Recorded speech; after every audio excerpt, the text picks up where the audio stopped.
Nscaler 454 here, welcome back to the channel. In today's video we are building this, my custom 3D designed oil refinery loading facility, so stay tuned.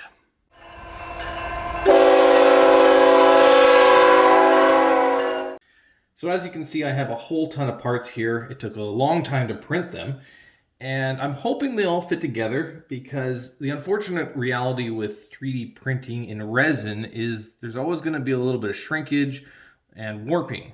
So what you want isn't exactly what you're going to get. So I'm going to, prep these, sand them down, and make sure everything fits together, and then we can start our assembly and paint process.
because of the length of the model, I had to figure out what base to use to assemble it on, and I decided to go with some basswood.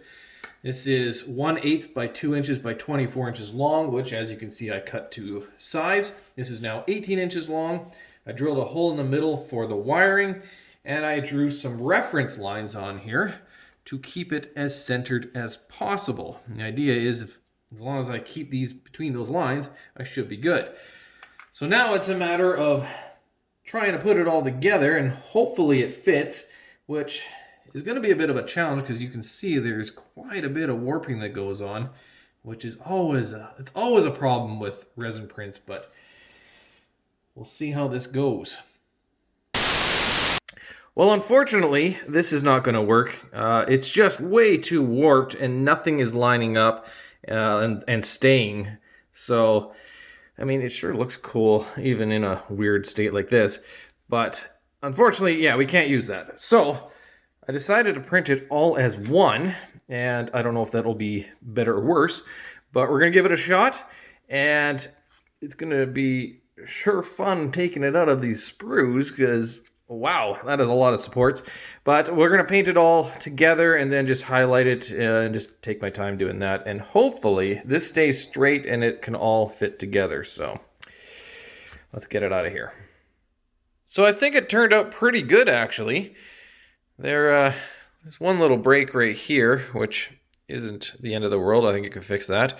There is a crown on the bottoms of all the supports, but it is significantly straighter. There is a bit of a warp going on already. I think if I get this glued down, I think that will help.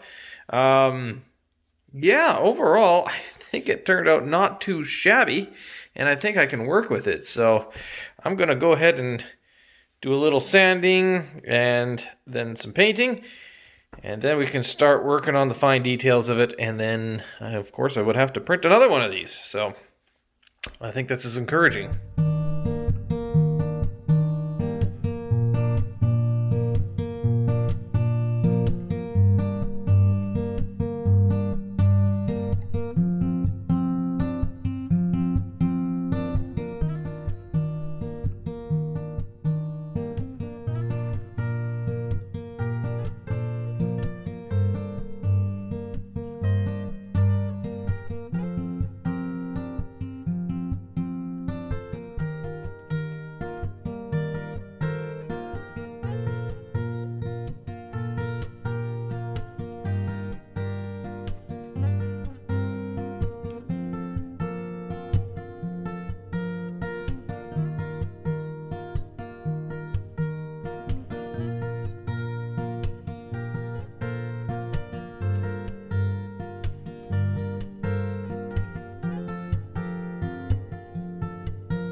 Man, I am sure happy I put the lights in. I think it looks really good.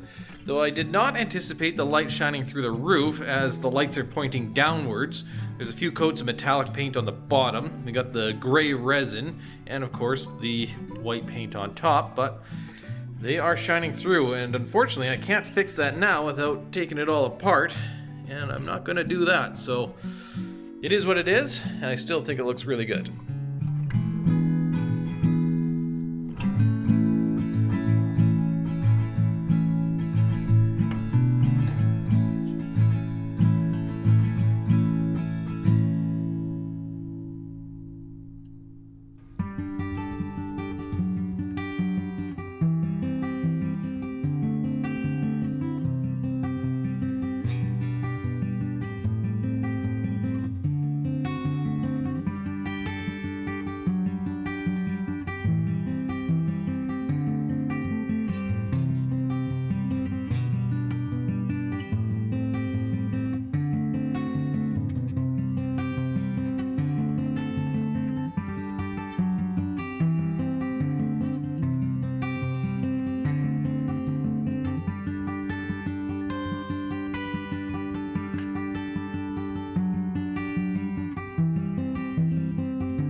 Alright guys, we are done, and I have to say this thing looks amazing. I'm very, very happy with it. I love the length of it. I think it being 8 stations, it gives it a more realistic feel. I like the piano wire down on the bottom for the piping. Being natural metal, it gives it a more realistic look. I like that I put the roofs on it, because again, it's something that's, I guess, kind of unique to the other loading platforms that you see out there on model railroading, especially in Nscale. And again, it's some added realism. The fire lines with the red, I love the added contrast that it gives. Full disclosure though, I was intending, because the design was to put a line that goes from the top to the bottom, that connects, something like that. But I figured it would take probably about 8 hours to do, because, you know, to get all 8 lines. And say I get 7 of them all installed, but I have one that doesn't work, then the whole thing's wasted. So it didn't seem like it was worth the effort. I don't think it detracts too much from the model itself. So we'll just run the way it is, and, you know, maybe if I get ambitious one day, I can always go back and try to put those on. But for now, we'll run it the way it is. I still think it looks good. I love that it's wired up and ready for lights. Even though they shine through the top, it still looks really good. And yeah, if you like this video, make sure you hit the thumbs up. Subscribe for more videos, which the next video should be putting this sucker on the layout. So make sure you stay tuned for that. And as always, thanks for watching.